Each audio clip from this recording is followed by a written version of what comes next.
Okay, new recording because we're going to start chapter 14. Okay, first to record, this was my reminder, is first remember, get your work done. Okay, get it done. You still have application assignment 3, and then final is 16th or 18th. I think for this class, it's the 18th. Okay, so psychological disorders. We're going to start on this today. I want to have time that next week to get done. We're going to start with defining mental illness. We're just going to cover the first section here. So we're first going to start off with a discussion. So neurotypical, I know I mentioned what neurotypical before in this class, that just usually it's been used like comparing with people on the autism spectrum. It just means people without any kind of psychological disorder. Neurodiverse is like a new term that some people prefer when we're talking about things that are psychological disorders by definition, but they don't feel are problematic in some way. So just neurodiverse. So with things that would normally be considered a psychological disorder. And so with this said, how would you define mental illness? So I'm going to have one big group here in class and another group online. Try to come to some kind of an agreement about how to define mental illness, and then we'll come back and talk about it a little bit. All right. You guys in class, stand up.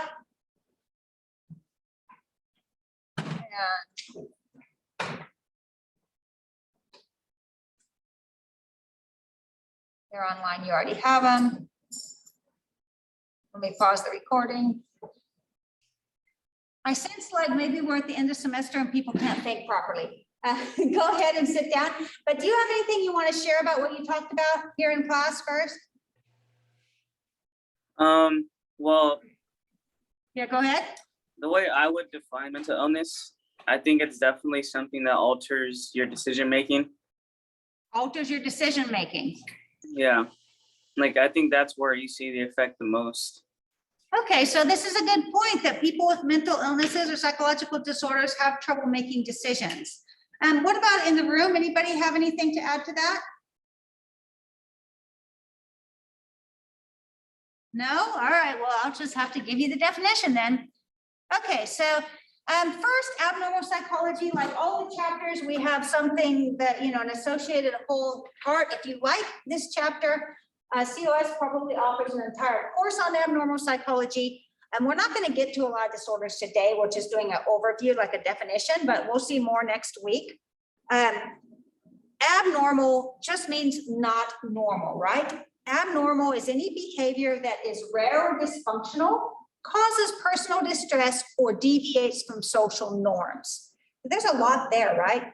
So rare is pretty easy. We could just say, well, not a lot of people have it, right? Dysfunctional, what does that means? Well, we'll see exactly what it means in a minute. Causes personal distress, deviates from social norms. So, what about things that deviate but don't cause personal distress, right? There's a lot of stuff to think about here.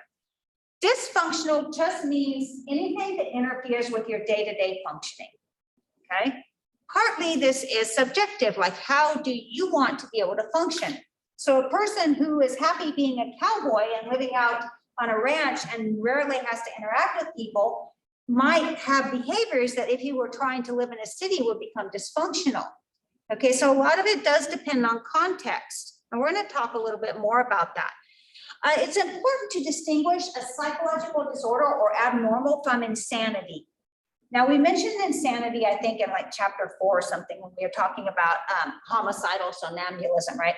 So this is just a legal ruling that a person who is accused of a crime is not morally responsible because he or she was not able to tell the difference between right or wrong at the time that crime was committed, right? So like if you're sleepwalking, right? That's not the same as abnormal, as like psychological disorder. Okay, just to know it's a difference. So psychopathology is the name for the study of abnormal behavior, right? And here you have a definition. Psychological disorder is any pattern of behavior that causes people significant distress, so there's the distress part, causes them to harm others, or harms their ability to function in daily life. Okay, so some people might not suffer distress or might not think that they're suffering distress, but they're causing harm to other people, right? So that's a problem. Statistically rare, doesn't happen very often, deviant from social norms. It's not what we think of as normal, right? But again, it's difficult, especially because some people, and this was mentioned in my first class today, that a lot of people might have a mental illness, but not realize it or not want to admit it, okay? And that's when it becomes really difficult, because sometimes then they are harming others. I remember that, you know, at one time, homosexuality was considered a psychological disorder, right? It's been removed from the manual, which we'll see in a minute, but a lot of it depends on cultural norms, right? Societal norms. So early explanation, evil spirits. Do you guys know what trepanning is? That's when you drill a hole in someone's skull, okay? And from a long time ago, like early indigenous American peoples, I was actually listening to an explanation of this, used to drill holes in people's skulls. Now if you have traumatic brain injury and pressure builds up, you need to actually release that pressure. Okay, otherwise you can die, right? They realize that, and we know from archaeological evidence that people in like, I don't know if all the continents, but certainly in the Americas and Africa, the early peoples did know enough that they would drill holes in skulls to let out that pressure, but they just thought it was evil spirits needing to escape, right? Exorcism carried out by a Catholic priest, that was get rid of the evil spirits. It's actually a priest rite, right? Has anybody seen The Exorcist? Yeah, it's still one of the best horror movies ever of all time. Right, so then imbalance in the body's four humors. This was ancient Greek, Hippocrates. Also in the Middle Ages, mentally ill were often called witches and burned at stake. And then today, we don't believe these things. In our medical model, we believe that mental disorders are physical and have underlying organic causes, such as brain, chemistry imbalance. Okay, and we're going to talk a little more about that.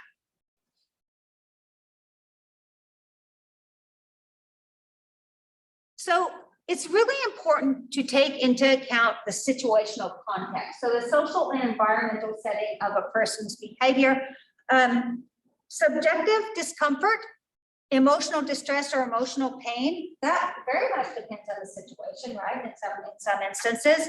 And then it's maladaptive. So it's maladaptive if it keeps a person from functioning and adapting to the stresses of everyday life, okay?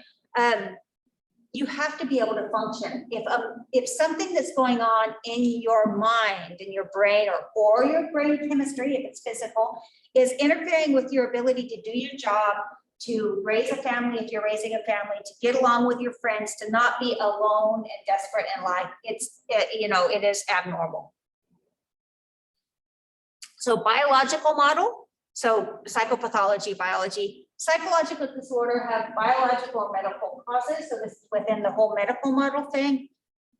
This just explains your abnormal behavior as being caused by biological changes, right? Chemical, structural, genetic systems.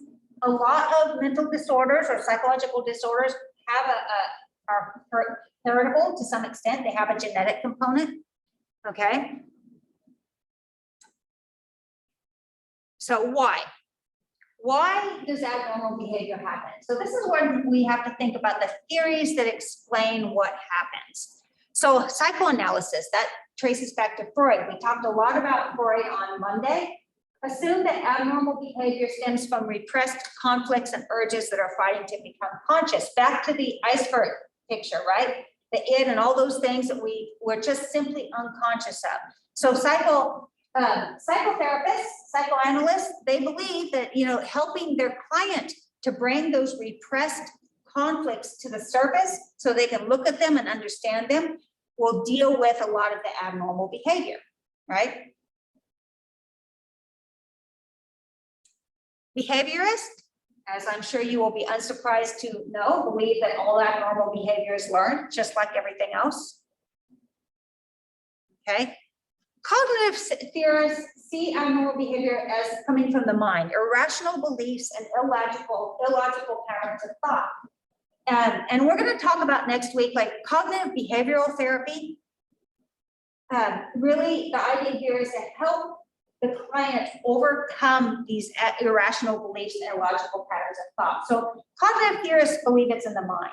So remember back to this whole scope of this course, behaviorist, it has to be observable. We just talked about measurement of personality with observable stuff. You learn stuff, it's all out there. Cognitive theorists really believe a lot of it is the mind and not only physical causes, right?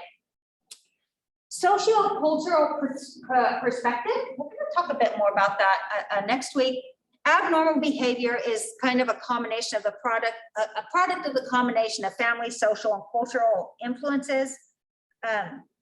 You have to take into account cultural relativity, which is the idea that what's normal or not normal kind of depends on the culture you live in, right? There are disorders that are only considered disorders in some cultures, but not others. Culture-bound syndromes, and there's some interesting ones we'll talk about next week. And finally, as usual, we come to the biopsychosocial perspective. We've already talked about this in developmental and gender identity development. This is just the idea that everything is important when we're trying to explain the causes of abnormal behavior. So yes, part of it is your genetic makeup. Yes, part of it is your mind, right? What's going on in here. And then it's where you live, your culture, okay? If we define abnormal behavior in part by deviance from social norms, clearly what's normal for our culture matters, okay? It's not only in the extent to whether everybody else is gonna say, hey, you know, it's not normal. You know, say we live in a culture in some place where it's normal to walk around naked all the time, okay? So, you know, public displays of nudity, they don't matter. You know, flashing's not a thing, right? So obviously, it depends on where you are. If it is normal there, it's not only that nobody's going to point at you and say you need to go to jail, but you're also going to feel comfortable in yourself. Okay, so one of the huge discomforts of having any kind of abnormal behavior, even what's considered not a disorder, is feeling like you're alone and the only person like you, right? This is one of the benefits of social media, which some people touched on, is like, yeah, that one of the benefits is you can find people like you, so things that make you feel alone no longer make you feel that way. So think of it, psychological disorders in this sense too, okay? Okay, so here's a great book that demonstrates some of the cultural influence in psychological disorders. This is The Spirit Catches You and You Fall Down. It was published, I think, in the 90s, 1996 or something like that. It takes place in Fresno and the surroundings about a Hmong child who has epilepsy. So the Hmong term for epilepsy is the spirit catches you and you fall down. And they don't see it as a mental disorder or anything like that, okay? So this little girl has grand mal seizure. So epilepsy, if your seizure goes on too long, the oxygen to your brain is cut off. And so your brain will die, right? You need oxygen in your brain. And they were having, you know, immense trouble communicating with the parents who didn't speak English.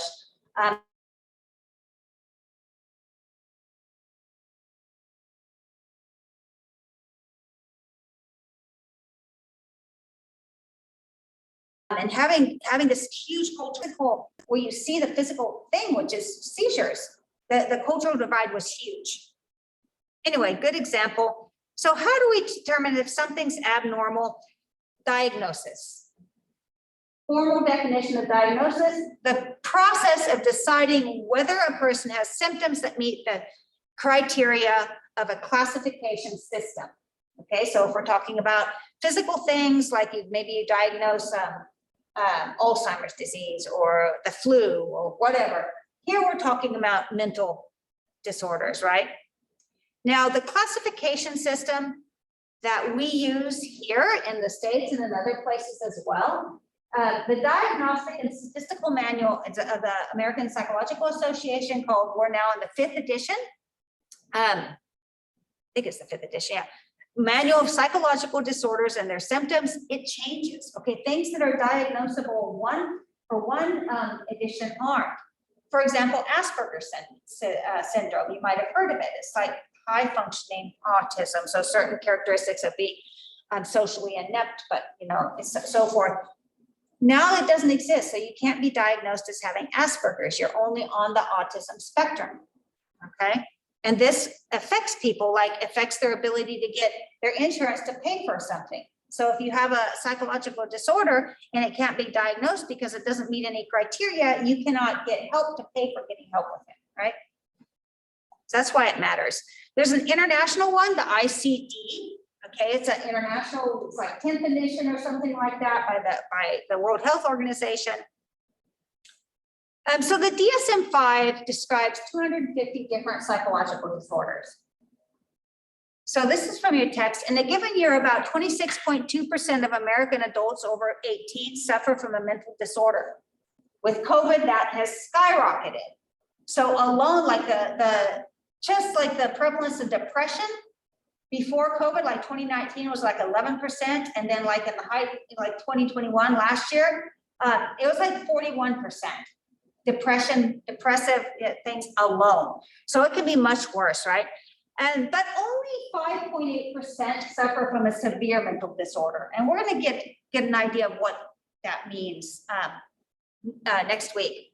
Comorbidity, which is a term for when you have more than one disorder, okay? It's very common. Around 50% of people with psychological disorders have more than one, and this is even higher amongst those who seek treatment.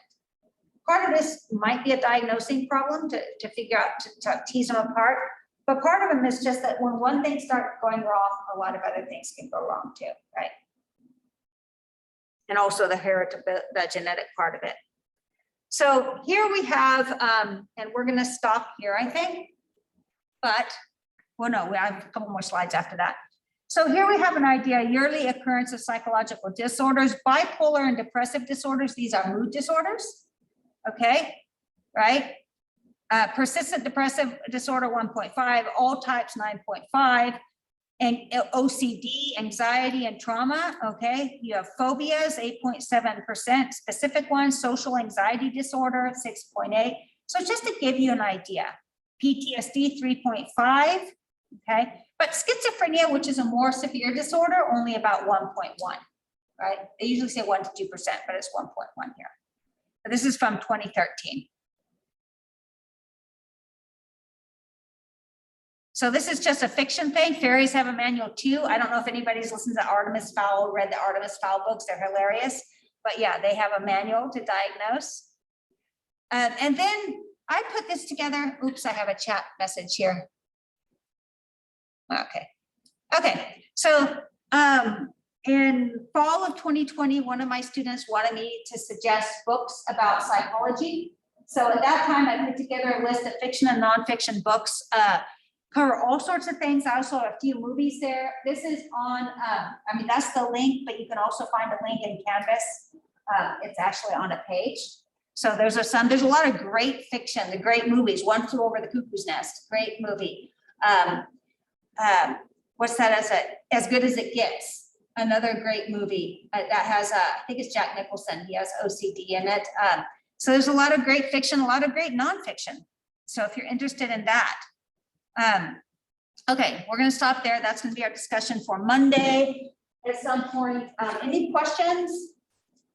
Have a look at application assignment 3 before next week. Next week, hopefully we can be, my goal for the last week of classes is lightweight, not too extensive, get out early and so forth, but sometimes that doesn't always happen. But I have been trying to get through pretty quickly. So anyway, any questions, just let me know. If not, I will see you Monday. Have a great rest of the week.